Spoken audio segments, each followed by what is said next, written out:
Vegapunk est né un génie, mais il est aussi l'utilisateur du fruit Cerveau-Cerveau-Nomi, qui lui permet d'avoir un stockage illimité de connaissances.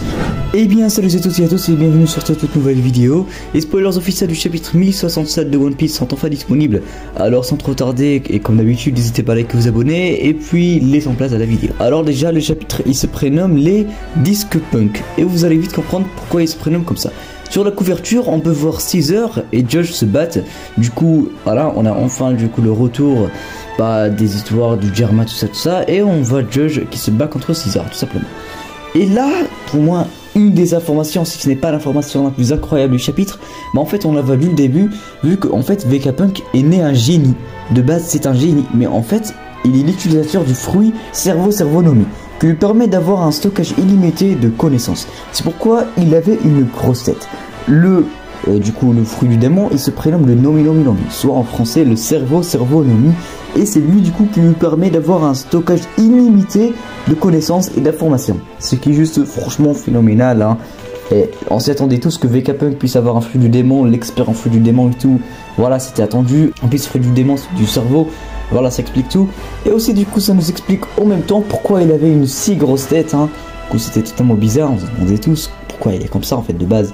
Mais bon, de toute façon, c'est les caractéristiques de One Piece, ils sont tous bizarres. Et c'est ça, ce qui fait, du coup, du manga une œuvre incroyable. Ensuite, le titre fait référence, en fait, du coup, le titre Disque Punk, en fait, il faisait référence à la partie supérieure d'Egghead, à l'intérieur de l'œuf. Attends, je vous affiche une petite image là.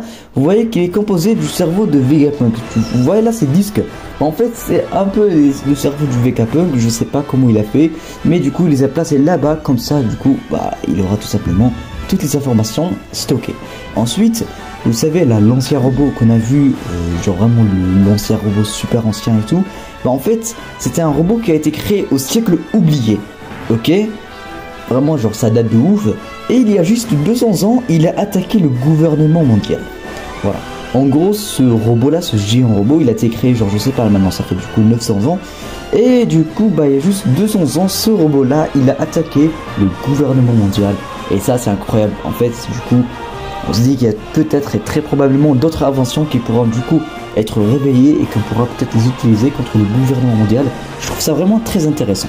Ensuite, encore une fois, une information très cool, le CP0 arrive sur Egghead et déclare qu'ils du coup sont là pour renvoyer le Séraphim du Kuma, mais ils se voient refuser l'accès. En gros, le C et le reste du coup, voilà, le CP0 est arrivé sur Egghead pour du coup remettre le Séraphim de Kuma. Mais nous, on sait tous pourquoi le CP0 ils sont arrivés. Ils sont pas là juste pour mettre et déposer le Séraphim de Kuma. Et du coup, en fait, ils se sont vus refuser l'accès. Ils n'ont pas pu pénétrer l'île parce que en fait, quelqu'un a refusé leur accès. Et on ne sait pas plus que ça.